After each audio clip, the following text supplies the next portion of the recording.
The FAST exam has four major windows. The first window of the FAST exam is Morison's pouch.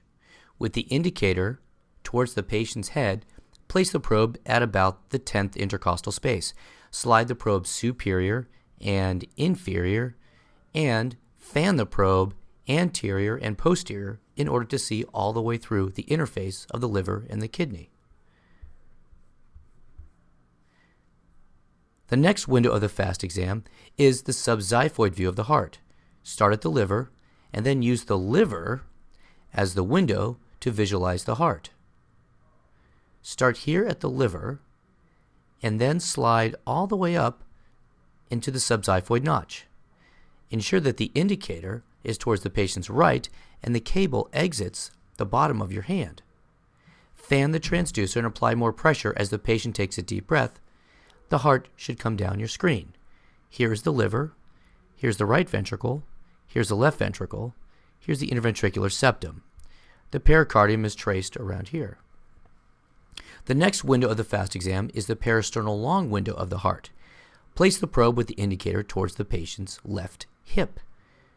Place the probe right on the sternum and then slide off until you see the long axis come down the screen.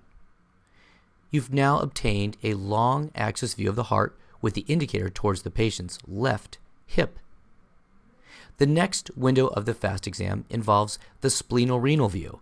With the indicator towards the patient's head, position the transducer over the 10th intercostal space.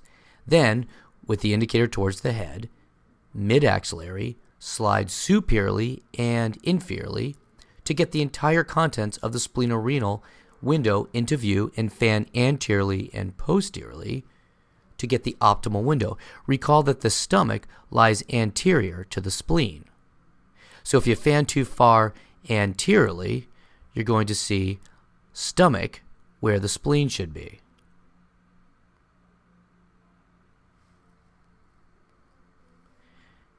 This is all stomach here. The spleen is at the top of the window. Now you may need to fan more posteriorly in order to get this stomach out of the view and to obtain this nice, crisp splenorenal view. And the final window of the FAST exam is the suprapubic window. This window is comprised of a transverse view with the indicator to the patient's right, and then a sagittal view with the indicator to the patient's head. In the transverse view, fan all the way from side to side to obtain the complete window. Here we are fanning all the way through the bladder in a transverse view. Notice the bladder is a low attenuating structure, so structures posterior to it appear hyperechoic. Then, in the sagittal view, fan superior and inferior to obtain the entire window. The bladder is more triangular shaped in that sagittal view.